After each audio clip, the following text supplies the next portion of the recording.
मराठ्यांच्या शौर्याची गाथा सांगणारा हे स्मारक व्हावं यासाठी एक मराठमोळे प्रदीप पाटील यांनी गेले कित्येक वर्षापासून प्रयत्न केले। त्यांच्याकडून या स्मारकाबाबत विशेष माहिती काय आहे ती देखील आम्ही जाणून घेतली। मी ज्या भूमीवरती उभा आहे ती मराठ्यांची शौर्यभूमी आहे। मराठ्यांनी या भूमीवरती रक्त सांडलं आणि भारत भूमीचं संरक्षण केलं। खरं तर ही जर लढाई मराठे लढले नसते तर कदाचित आजचा भूगोल आणि महाराष्ट्राची भारताची परिस्थिती ही वेगळी असती। मात्र या भूमीसाठी आता महाराष्ट्र सरकारने मोठा निधी देऊन पानिपत स्मारकाची घोषणा केलेली आहे। राज्याच्या मुख्यमंत्र्यांनी केलेल्या घोषणेनंतर खऱ्या अर्थानं या सगळ्या भागामध्ये एक नवचैतन्य पाहायला मिळते आणि यासाठी प्रयत्न करणारे आपले शौर्य स्मारक समितीचे अध्यक्ष प्रदीप पाटील आहेत। मराठमोळे प्रदीप पाटलांनी अनेक वर्ष यासाठी सरकारांकडे पाठपुरावा केला। अखेरी घोषणा झालेली आहे, ते आपल्यासोबत आहे, त्यांच्याशी आपण थेट बातचीत करतोय। सर, घोषणा झालेली आहे, काय सांगा? सर्वप्रथम मी तुमच्या माध्यमातून महाराष्ट्र सरकारचे मुख्यमंत्री आदरणीय देवेंद्र फडणवीसजी यांचा आभार मानतो। कारण आतापर्यंतच्या महाराष्ट्राच्या निर्मितीनंतर या भूमीवर आलेले ते पहिले मुख्यमंत्री आहेत आणि त्यांनी इथं येऊन आल्यानंतर अवघ्या 2 महिन्यात आपला शब्द पूर्ण केला आणि या स्मारकाच्या भूमी अधिग्रहणासाठी आम्ही त्यांच्याकडे मागणी केली होती। त्यावेळी त्यांनी शब्द दिला होता की ही बाजूची जमीन घेण्यासाठी महाराष्ट्र सरकार कटिबद्ध राहील आणि अगदीच आता झालेल्या अर्थसंकल्पीय अधिवेशनात त्यांनी घोषणा केली आणि अजितदादा अर्थमंत्री आहेत, त्यांनी सांगितलं की महाराष्ट्र सरकार ही जमीन अधिग्रहण करेल। यासाठी मी परत एकदा त्यांचे आभार मानतो। आता ती जमीन जी खरेदी केली जाणार आहे ती किती एकर आहे साधारण आणि ती जमीन कोणती आहे? ही जमीन आता जे स्मारक आहे 8 एकरमध्ये आहे आणि हेच बाजूची जमीन दिसते तुम्हाला, ही जमीन हे जे हिरवेगार शेती आहे ही पेरवाची बाग आहे आणि ही बाजूची जमीन आहे ते खाली गहू आहे। ही जमीन 10 एकर आहे। ही जमीन अधिग्रहण करण्यासाठी शेतकऱ्यांची आमची प्राथमिक चर्चा झालेली आहे। पुढच्या आठवड्यात म्हणजे पुढच्या महिन्यात एप्रिलमध्ये जयकुमार रावळ जे महाराष्ट्र सरकारनं त्यांना अधिकृत समन्वयक बनवलेला आहे ते येणार आहेत आणि त्यांच्यावर आमची दुसरी चर्चा होईल। पहिल्या चर्चेमध्ये शेतकरी आणि इथला आम्ही जिल्हाधिकाऱ्यांच्यावर बसलेलो आहे। दुसऱ्या चर्चेमध्ये जयकुमार रावळ साहेबांनी आम्ही बसून त्यांच्या शेतकऱ्यांशी चर्चा करू। कशा पद्धतीने स्मारक असणार आहे? जे नवीन स्मारक 8 एकरमध्ये बनणार आहे ते असं होतं। या ठिकाणी हे स्तंभ हे असाच राहील। इथं शिवाजी महाराजांचा अष्टरूढ पुतळा होता पूर्णाकृती आणि या ठिकाणी जे म्युझियम होतं आणि इथं स्टेज बनवलं होतं आणि इकडे हे लेझर शो बनवला होता। पण आम्ही आता काय केलेलं आहे, हे 8 एकर प्लस 10 एकर ही जी बाजूची जमीन असं 18 एकरमध्ये ऐतिहासिक आणि भव्य दिव्य एक स्मारक बनलं जाईल जे ऐतिहासिक असेल आणि येणाऱ्या प्रत्येकाला, दिल्ली येणाऱ्या प्रत्येकाला हे पानिपतला येण्यासाठी आकर्षक करेल। या ठिकाणी या जागेवर माँसाहेब जिजाऊंचा एक पुतळा असेल, छत्रपती शिवाजी महाराजांचा पूर्णाकृती पुतळा असेल, संभाजी महाराजांचा पुतळा असेल आणि ज्यांच्यामुळे युद्ध घडले ते दत्ताजी शिंदे असतील किंवा या युद्धानंतर या युद्धात जखमी झालेले महाजी शिंदे आणि ज्यांनी बरोबर 10 वर्षांनंतर दिल्लीच्या लाल किल्ल्यावर भगवा झळका फडवला ते महाजी शिंदे असतील, होळकर असतील की इब्राहिम गार्दी असतील जे तोफखान्याचे प्रमुख असतील। कारण या युद्धात फक्त मराठी लढले नव्हते तर मराठा समाज सगळा लढला होता। बरेच लोक आले होते आणि या परिसरामध्ये 8 ते 10 लाख समाज आहे। मराठा समाज, जो रोड समाज आहे, जो मुदगल समाज आहे, धनुषधारी आहे, धानक आहे, ते सगळे लोक दरवर्षी या कार्यक्रमाला येत असतात। जर आपण पाहिलं तर जेव्हा ही जमीन आपण परत घेतल्यानंतर पुढची जी प्रोसेस असेल ती काय असेल? आता दुसऱ्या मीटिंगला जेव्हा रावळसाहेब येतील तेव्हा मी शेतकऱ्यांच्यावर बसून त्यांच्याशी जो काय रेट असेल तो तय होईल आणि ती जमीन अधिग्रहण होईल आणि ती जमीन अधिग्रहण करून ESIच्या हवाली केली जाईल आणि त्याच्यानंतर इंडियन ऑइल त्याचा टेंडर काढेल।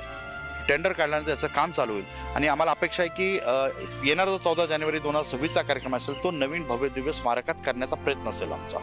आता इथे लेझर शो, 9 पुतळे साधारण जे असतील ते आणि त्याच्यानंतर काही गार्डन किंवा बोटिंगची व्यवस्था असं काही केलं जाणार आहे का वेगळ्या प्रकारे? म्हणजे मराठे गनिमी कावा युद्धासाठी प्रसिद्ध होते आणि हे युद्ध लढलं कसं ते सगळं लेझर शोच्या माध्यमातून दाखवलं जाईल। दुसरी गोष्ट, हे युद्ध जेव्हा लढलं तेव्हा नदीच्या दुसऱ्या बाजूला अहमद शाह अब्दाली होता आणि या बाजूला मराठे होते। त्याच्या पद्धतीने इथं एक बोटिंग केलं जाईल आणि नदी दाखवली जाईल। त्या पद्धतीने पार्किंग असेल, रेस्टॉरंट असेल, अशा वेगवेगळ्या सगळ्या सोयींयुक्त हे संग्रहालय सुद्धा असेल याच्या ठिकाणी ज्या पद्धतीने लढले त्या पद्धतीने। आणि ज्या युद्धात वीरमरण आलेले आपले मराठे असतील, सदाशिवराव पेशवे असतील, विश्वासराव असतील किंवा बाकीचे असतील, या सगळ्यांचे मोठे मोठे पुतळे असतील।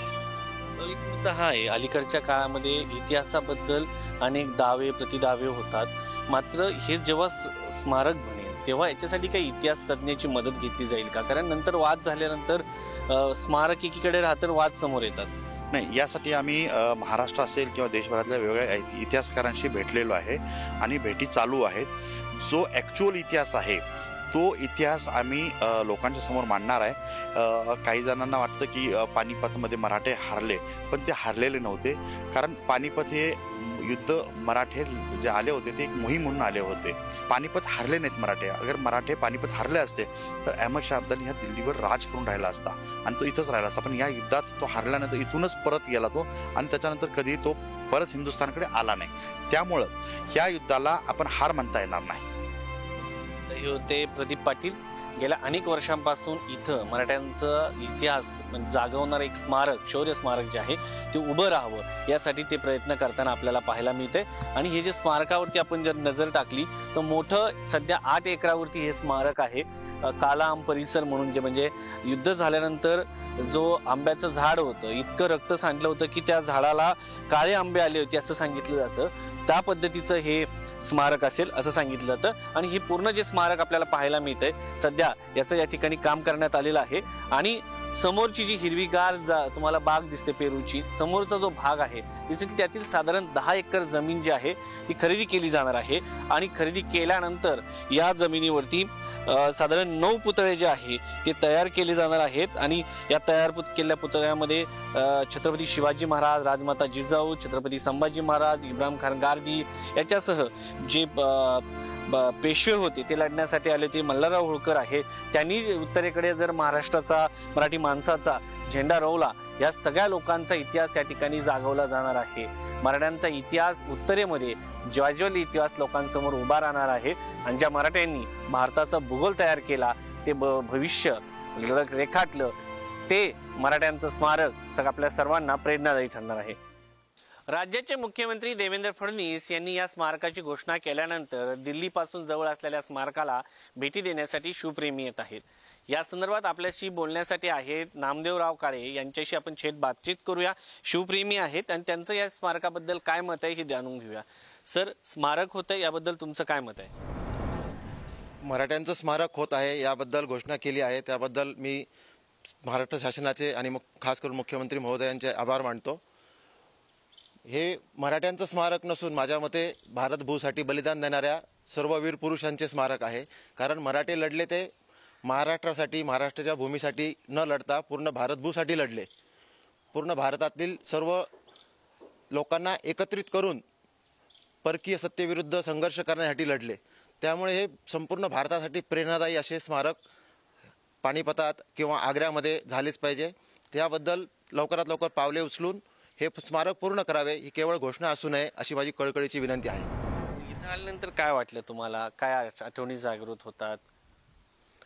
हा प्रदेश बघितल्यानंतर लक्षात येतं आपल्या सह्याद्रीच्या गड किल्ल्यांवर किंवा दऱ्यांमध्ये जे सैनिक लढत होते त्यांच्यासाठी हा प्रदेश किती नवखा असेल, इथली परिस्थिती किती वेगळी असेल आणि त्यांनी या नवख्या प्रदेशात, एवढ्या मैदानी प्रदेशात वेगळी रणनीती आखून कसं त्यांना तोंड दिलं असेल, कसं शौर्याने लढले असतील, याबद्दल फार भावना उफळून येतात.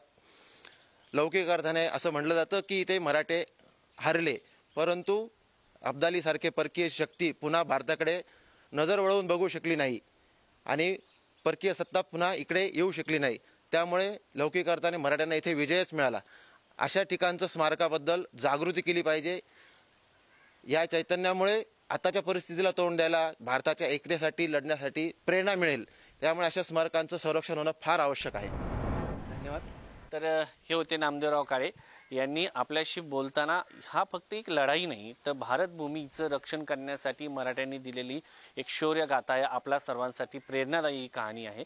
ही कथा आहे आपल्या सर्वांच्या शौर्याची आणि या शौर्याच्या गाथेला संस्मरण करण्यासाठी राज्याचे मुख्यमंत्री देवेंद्र फडणवीस याची घोषणा केली. आता हे लवकरात लवकर स्मारक पूर्ण व्हावं अशी त्यांची अपेक्षा आहे.